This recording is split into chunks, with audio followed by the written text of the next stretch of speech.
All right. We are live again because we got another commitment again.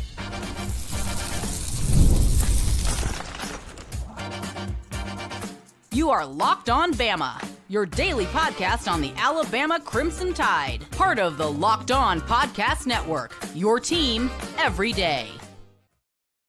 Hey, everybody. Welcome back into Locked On Bama, AHSA Radio Network's Luke Robinson. That's me.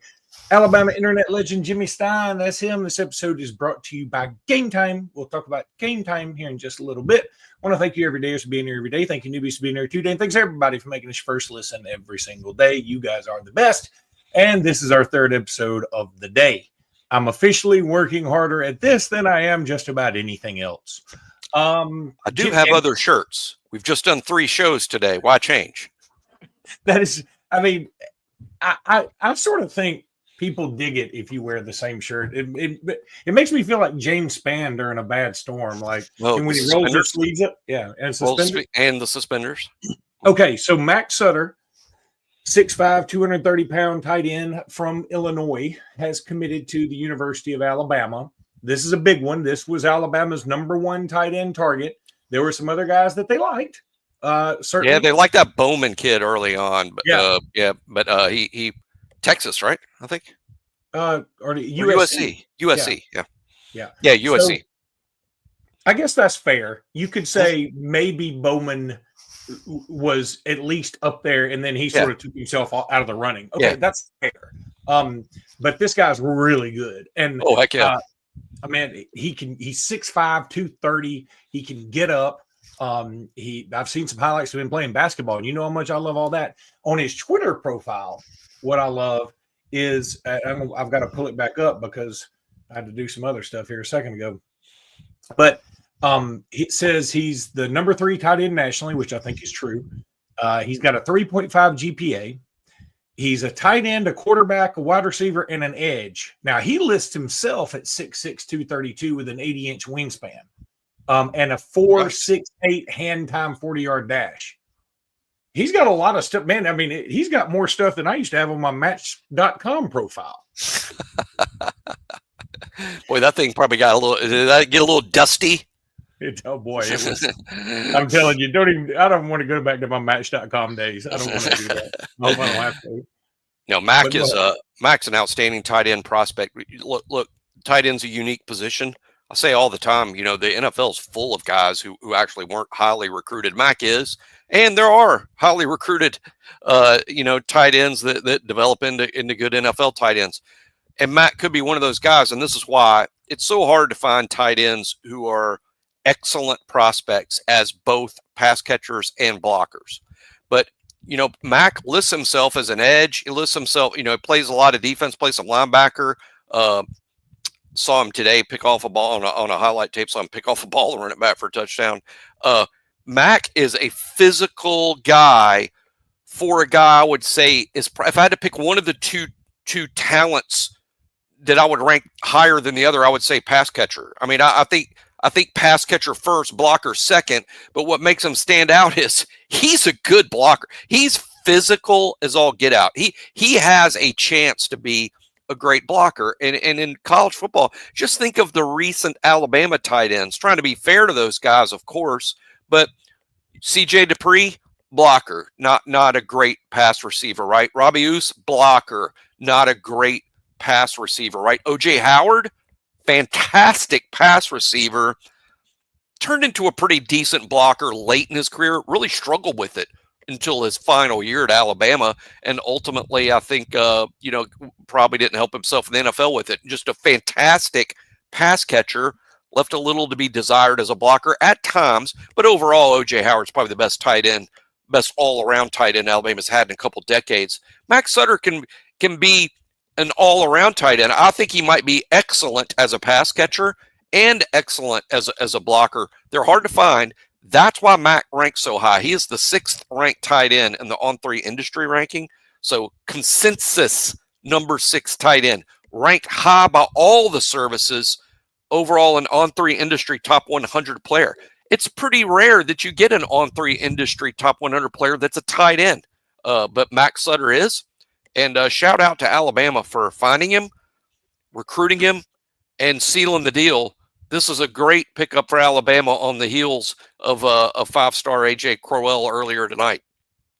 I found it interesting that the two of the top three players in Illinois are tight ends. Mack Sutter is number one, and then it's J.C. Anderson, who I think is down to Ole Miss and Auburn, and it looks like he's going to end up committing to Ole Miss. So I guess he just doesn't like golf. But then there's listen to Illinois. I mean, this is Brett Bielema. It probably is a good coach. I'm not going to go off on a huge Bielema thing here, but if you can't recruit, this is the 1 year like Illinois got some dudes. They got 5, 6, 7, 8 4-stars, and they probably are only going to get one of them. Huh. And I mean, if you're Illinois, you got to do better. But I mean, it does tell me that, hey, Brett Bielema is probably a pretty good coach because he can still win some games without recruiting all. It's an ascending program. It's an ascending program right now. Illinois is on the way up, and they're probably going to have a very good year this fall. They got the great quarterback Luke Altmaier, who, by the way, was recruited by Alabama at one point and kind of local to Alabama, being from Starkville, Mississippi, Train QB country, Mobile. So Illinois is going to be good. I'm conjecturing here, so I could be way off. I wouldn't be surprised to hear that Illinois might not be full rev share, might not be the greatest of NIL programs out there. That wouldn't be surprising to learn, right? I mean, I don't know. I could be 100% wrong, but they don't strike me as a place that the kids sign to get rich. Anthony Ellison, I think this is the same guy. He reached out via Twitter, I think, today, and he's going through some medical stuff, and he said he's Roll Tide from the Indy Transplant Center. Appreciate you watching, buddy. For sure. There was somebody else who reached out. We'll be thinking about you. They've been watching us from Waikiki. Yeah, saw that.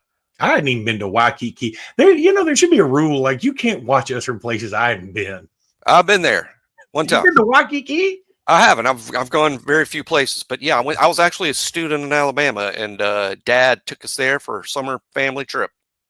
Oh, well, I was so young. I remember this. Boy, this ages me. The whole time I was there, I kept asking about the Brady Bunch episode that was filmed in Hawaii.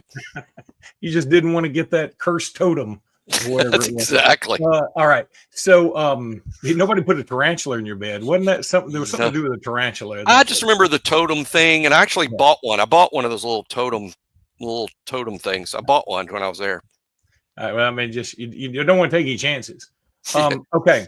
So Mack Sutter, he says 6'6". I'll go with him, 6'6", 232. If that's what he says, that's what he is. Okay.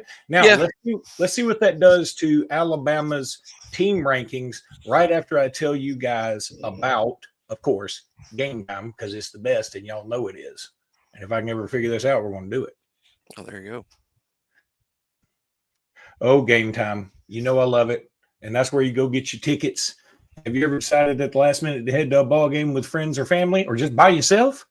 Maybe it's game day and you suddenly realize you want to be in the stands. That's exactly where Gametime comes in. That's where they shine. It's the easiest way to grab last minute tickets without the stress. With the money you save on the tickets, you can splurge on the food and the drinks and the merch, or even invite a bigger group to come with you. Gametime makes it all possible. Gametime makes buying tickets fast and simple. Prices on the app actually drop the closer you get to the first pitch or the tip-off or the kickoff or whatever you're going to, or whatever they do in soccer. And they've got incredible last-minute deals, clear seat views, and a lowest price guarantee that takes the worry out of buying. Look, go check out Gametime today. Take the guesswork out of buying tickets with Gametime. That app is so easy. Jimmy and I can both use it. Download the Gametime app, create an account, and use code LOCKEDONCollege. It's all one word. Locked On College for $20 off your first purchase. Terms do apply.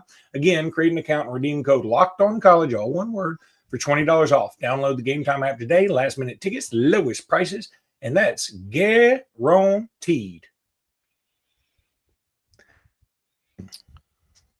I was checking out Gametime myself. Very interested in Coldplay in the Nashville football stadium. Interested. It's in July. Not sure I can sell the wife on it. Between me, you, and the whole audience listening, I got to work on selling the wife. I'm not sure she's going to be on board with this, but Coldplay, I've never seen Coldplay. Well, we're not going to get off on the show thing, but I'll say this. My wife sent me something yesterday and said Dolly Parton's playing in Vegas next December and we got to go. I'm like, boy, I feel like we're taking a chance because Dolly Parton's getting on up there. I'm not sure. Do I get a refund? She might be right. She might be right. It might be time to go quickly. Who doesn't love Dolly? Dolly Parton probably has like, you know how they do like approval ratings for the president? I bet Dolly Parton has like 100% approval rating. Is there anybody that doesn't like Dolly Parton? No, I mean, there might be people that are like, I don't care to listen to her songs. I could get that, but who don't like Dolly Parton? Every 100% approval rating. A lot like Mack Sutter. 100% approval rating. Maybe not Ohio State and Illinois fans. I was really hoping you'd segue here because I was like, I just said I don't want to get off on a Dolly Parton thing. Mack Sutter, 100% approval rating from Alabama fans listening. By the way, will Alabama sign a second tight end? They recruited a few. It wasn't just Sutter. I'm not ruling out them taking a second tight end, not ruling it out. But at the same time, I'd be hard pressed to come up with a name like. Yeah, that's me too. Yeah, I'm not sure there's some obvious guy out there. But, one thing I'm looking forward to this fall, Alabama's going to have the room, of course, particularly as it relates to maybe inexpensive 3-star type recruits. I'll be interested in the senior season blow-up guy. That's what we'll call him, the senior season blow-up guy. Guys that Alabama's aware of, they're not sure, they want to watch them their senior season, or guys that just emerge out of nowhere like, have you seen this cat at whatever school? So I'm kind of looking forward to maybe a guy or two blowing up in his senior year. It's happened all the time. Some of the great players in college football history, late bloomers. I'll give you one on the team right now. Drake Kirkpatrick Jr., who I thought a lot of his high school career might end up at a place like UAB. In his senior year, that was a different dude. And he's been good at Alabama. And that's just one example of a late bloomer. It happens all the time. I don't think there might not be some new names this fall. Okay, so when it comes to rankings, where does this take Alabama? Alabama on 3 composite, they move up to number 8. Now, the one thing I really like about that is strong, and their average ranking is 91.35. That is higher than just about everybody in front of them, except for Ohio State, who's 91.52 with 17 commits, and LSU with a nasty 93.01 ranking with only 10 commitments. They got 2 5-stars. Of course, they have Tristan Keys. LSU's having a big year. I think LSU ends. I won't be shocked if LSU ends the year even number 1. I won't be shocked. Well, I'm going to tell you this, and this will be a subject for another podcast, but Brian Kelly doesn't have a big year this year. I think the wheels may come off the Brian Kelly, family train. But so Jimmy, I looked also at 24/7, and they have Alabama moving up to number 11, which is like, okay, that at least you're in the neighborhood now. I mean, 24/7 is about the only one that doesn't have Alabama in the top 10, but they have them on the cusp. And as somebody else pointed out, they go, God, isn't Edwards supposed to commit shortly? He is. He's committing next Saturday. But before then, even, you've got Xavier Griffin, who's on June 29th, correct? That's Sunday. That's Sunday.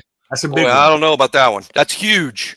That's huge. I don't know about that. I mean, in other words, there's real drama there. Real drama. We normally here have a pretty good idea. God, I hope nobody makes me bet on that one. Huge, great player. Not sure. I'm with you on that. I mean, like, he might be the guy I want more than anybody in this class. Yeah. Sedarian for me because he's local. And that's next Wednesday is CD Morgan. CD Morgan is next he's July 2nd. So he's next Wednesday. Brian Williams Jr. is next Tuesday. I know Xavier Griffin is Sunday, as we mentioned. And then Nolan Wilson's July 4th. Yeah, he's told people July 4th. I don't know whether he's officially announced he's going to announce on July 4th, but he's telling people it's July 4th. And that's one that's probably Alabama or possibly Alabama. Appreciate the comment from Anthony Compton there. Yeah, appreciate you. It is a great day for Alabama. It's kind of the day that it's kind of started, right? Some people have been disappointed, like, where's the commitments? Where's the commitments? Y'all say recruiting's going great. Where's the commitments? Today is sort of the day it really gets started, right? When, okay, summer rain, that's Alabama's theme. The rain is starting to fall a little bit today, and I think it's going to continue over the next few days. I do think the Xavier Griffin on Sunday is kind of up in the air. Josh Upton telling us Keys is flipping. That would be an interesting he thing could if it happens. Tennessee. I've seen that rumor. I mean, I'm not going to pretend that I'm up on LSU at Tennessee recruiting if it doesn't involve Alabama all too much. And of course, everybody knows pretty dramatically Keys either canceled his visit or Alabama canceled his visit. One of the two. Now, going back to the rankings here for a second, here's something interesting. I bet not many people knew this. I just didn't even consider it, but Mack Sutter is ranked higher than EJ Crowell on 24/7. And I think that's part of 24/7's problem right now is that they have not evaluated EJ Crowell appropriately. I think that they have docked points because he's reclassified. And I kind of get it. I really do. But you know what I did between EJ committing and Mack committing? I watched EJ highlights. And if you look at that and say, okay, that he's anything but a top 30 player in the country, I don't think you're paying attention. That's 10th grade tape. Oh, and that's 10th grade tape. What 10th grader looks like that?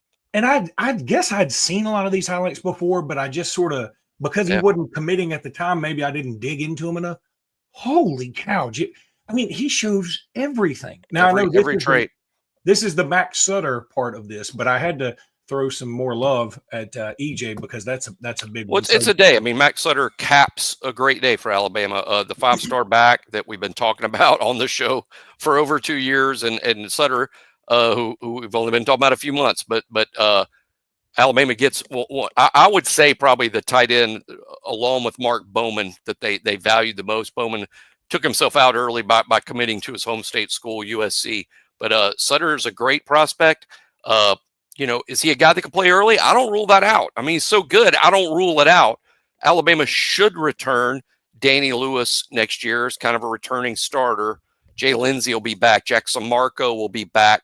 Those young guys are very interesting. Marshall Pritchett and Caleb Edwards. Boy, Caleb Edwards looks like $1 million just standing around. He just looks the part of a tight end. So Alabama's building a pretty good room under Coach Brian Ellis, who's actually one of my favorite coaches on the team. I know tight end doesn't carry the same sort of weight that wide receiver and quarterback do, but Brian Ellis is one of my favorite coaches on the team. I think he's got a super bright future in coaching. You know, I've gotten several texts and tweets and other things from folks saying there's old Husky Harsin striking again. And one thing that you need to take into account here if we're going to throw flowers in his direction, which we should, think about this. All right, so Alabama's got 12 commitments. They've got one from Florida, one from Ohio, one from Indiana, of course, several from Alabama, a couple from Georgia, one from Nebraska, one from California, and now one from Illinois. So look, he's doing a great job of handling the state this year. And I'm going to tell you something. Again, I'm going to go back to 24. I don't know why I'm using their rankings. I like theirs less. I'll go to own threes. That's what I'm going to do. I'm going to go to own threes. The player rankings in the state. And he's going to get the guys I think he really wants. I mean, I think he'll get Sedarian Morgan. I do think Tank Jones ends up at Bama. He's already got EJ. Landon Duckworth now, look, I'm not mad that he's not going to Bama. I would have loved to have had him, but I understand the situation. He's going to go to South Kakalaki. That makes sense to me. And then he already has Zion Gibson. Now, Jacquez Wilkes, who you and I really like, I would love it if we went to Alabama. He's just not. It's not going to happen. So they have other guys they preferred at the Wolf spot. I mean, Xavier Griffin is the top. They're only going to take one there. I mean, they only want one. They only have room for one, and Griffin is who they want. And, they even had Brooks, rated higher, but now Brooks has chosen Georgia. Griffin's the guy they want. If they don't get Griffin and Brooks is sticking with Georgia, maybe we revisit that. And by we, I'm talking about me and you. Yeah. We revisit this Wilkes decision. Here's another guy we don't talk about a lot at that position that if Griffin goes somewhere else, maybe a KJ Ford is still out there at Wolf.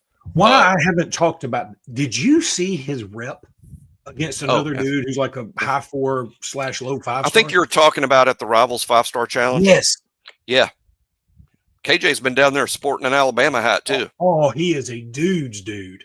Yeah, played it. For those not aware, he plays at Duncanville and was a teammate of Keelan Russell, and is being recruited by Alabama as a Wolf. But Alabama's, Xavier Griffin is the sort of target for Alabama Wolf, and he subscribes. I just read the thing. He commits on Sunday to hopefully Alabama, maybe Texas, maybe Florida State, maybe Ohio State. Xavier Griffin there's drama on that. I'd say today there was some level of drama because it was just so big. Sunday's more real drama, like not sure where he's going. Maybe we'll know before Sunday and be able to hint it out to you guys. But right now, up in the air. Clover says Tank posted 2 elephants on EJ Crowell's post, and I saw that too, and I think that's wonderful. And I'd love to get. Does that mean Suntarine Perkins is going to Alabama? Oh, every time I see that. Did we ever decide? I've heard people say Suntarine Perkins. Is that I've always said so, when he was doing the Alabama Mississippi All-Star game and I was calling, I was like, I don't care what you call him awesome. He's fantastic. Yeah. He is a great player, but he plays for Ole Miss. I got enough. I still have a whole list over here of our pronunciations of our own players. So I need to stick with those. All right. So congratulations, Mack Sutter. Congratulations, all you Bama fans. Big day today. It's going to carry on into next week. I promise you. I'm going to stick with my Xavier Griffin to Bama thing. He's an original Bama boy. Zay Hall commits tomorrow, and Zay Hall's committing tomorrow? Friday. Yep. That's kind of new. I think it came about this week. Yeah. I mean, it is new. It kind of came about this week. I think it's tomorrow. What I'm saying is, on Bama Online, they crystal balled Zay Hall and Owen Cabell. We talked about that earlier today. Yep. But they didn't mention. I think it's tomorrow. I think it's tomorrow afternoon, and who knows? We may be right back here. Maybe we'll see. That's awesome. And then one other thing that we got to talk about probably tomorrow. If Zay Hall does commit, we'll throw it in there. How about Keelan Russell on the cover of Men's Health? I know he just edged me out. Well, yeah. That's. I mean, that. I really wanted to have something else. I don't know if I could have added anything to that would have been a better. Do you want a dad bod, a dad podcasting bod? Well, then you check out these two guys, Luke and Jimmy Health. They're just above smoking, but a little bit below obese. Well, they have health. That's about all they can say. Yeah, even bad health is a health. So, all right, that's going to do it for today, man. That's 3 pods a day. Appreciate all you guys, man. 400 and some odd. Like I think we got 500 on there for Mack Sutter, and I know we got up pretty high for EJ. So appreciate you guys so much.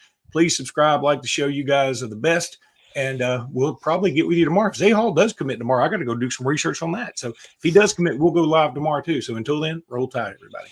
Roll tide.